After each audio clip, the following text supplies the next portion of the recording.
aliambiwa tu maneno kama ambayo unaambiwa wewe, kama ambayo mtu leo anaambiwa na unapokea, unaambiwa na unasikia. Wale watu wa Emao wakajiuliza, je, wakasema ni kweli kwa sababu alikuwa tofauti, lakini alipokuwa anazungumza mioyo yetu ilikuwa inawaka sana. Na mimi nasema ambaye moyo unawaka ni Mungu anakuambia wewe, unapowaka ni wewe ndio unapewa taarifa, ni wewe ndio Mungu anapanga na wewe. Na ibada ya leo itakuwa ya kipekee sana juu yako. Mungu akupe kwa jina la Yesu sawa sana ahadi aliyokuahidi. Pokea kwa jina la Yesu. Pokea tena kwa jina la Yesu. Uwe mshindi kwa jina la Yesu. Miliki kwa jina la Yesu. Shinda kwa jina la Yesu. Pata kwa jina la Yesu. Inuliwa kwa jina la Yesu. Miliki kwa jina la Yesu. Yuko wapi aliyekuwa anaonekana hana kizazi? Atazaa tena. Yuko wapi aliyeonekana hafai? Inazaa tena. Yuko wapi aliyechekwa? Leo watakufurahia. Yuko wapi aliyeambiwa atapona? Leo wanapona. Yuko wapi aliyeambiwa wewe umelaaniwa? Amebarikiwa. Aliyabeba mateso yetu, alibeba laana yetu, akaibeba juu ya msalaba, na kwa kupigwa kwake tumepona. Na mimi nasema leo umepona. Nasema leo umepona. Ni uponyaji, imani ya baraka, imani ya upendeleo, imani ya kuinuka, imani ya kushinda, imani ya kumiliki, miliki ambayo umekataa. Nasema miliki kwa jina ya kushinda. Ninaleta neema hiyo, miliki kwa jina la Yesu. Umeanza na kidogo, lakini kile kidogo kinakuwa. Umeanza na kidogo, kile kidogo kinaongezeka. Hata wakati Musa anaulizwa una nini mkononi, alisema ninayo fimbo. Lakini ile fimbo Mungu akamwambia Musa, na kila aliyonuia likawa.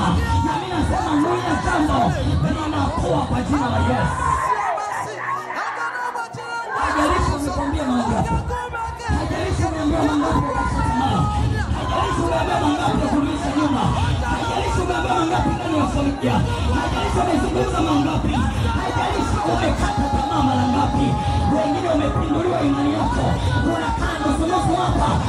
Kinakwambia Bwana anasema kwenye kiwango ataishi kwa imani, na akisitasita roho yangu haina furaha naye. Lakini natangaza leo umesitasita sana. Leo simama kwenye njia moja, leo simama kwenye mkazo moja. Leo nenda na Bwana, mwambie Bwana ninakuamini, wewe unaweza kufanya. Ambao ulisema na Yakobo, alionekana mdanganyifu, alionekana na wote, lakini Yakobo alipata. Kijana aliyezaliwa miguu haifanyi kazi, amezaliwa miguu yake haifanyi kazi, lakini kwa neno la Bwana ile miguu ikafanya kazi. Sembuse wale ambacho kinakupesa, sembuse haja moyo wako, sembuse lile moyo unaliwaza, sembuse maneno yao. Roho yako imani yatakata, na Mungu anakuhakikishia leo atafanya juu yako kwa jina la Yesu. Pokea sawasawa na imani yako kwa jina la Yesu. Umelia sana, kiko wapi? Umeenda kanisa, kiko wapi? Umefunga, kiko wapi? Umelia, kiko wapi? Maneno hayo yanakutambulisha leo, hayakuwa yanakutafuta wewe, lakini maneno hayo yalikuwa yanaiangalia imani yako. Lakini nakwambia ulizozunguka sana mlima sasa yatosha. Geukia upande huu sasa, upande wa imani. Geukia upande wa imani sasa, liko jambo linakwenda kutokea. Wale waliosema yuko wapi, mbona ameomba shangaa, hana yule aliyeomba sana amekwenda Shilo, anarudi na zawadi ya mtoto mwanamume aliyemtoa kwa Bwana.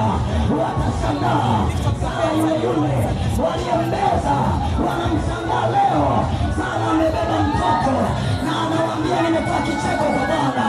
Hata wewe leo watabaki wanashangaa.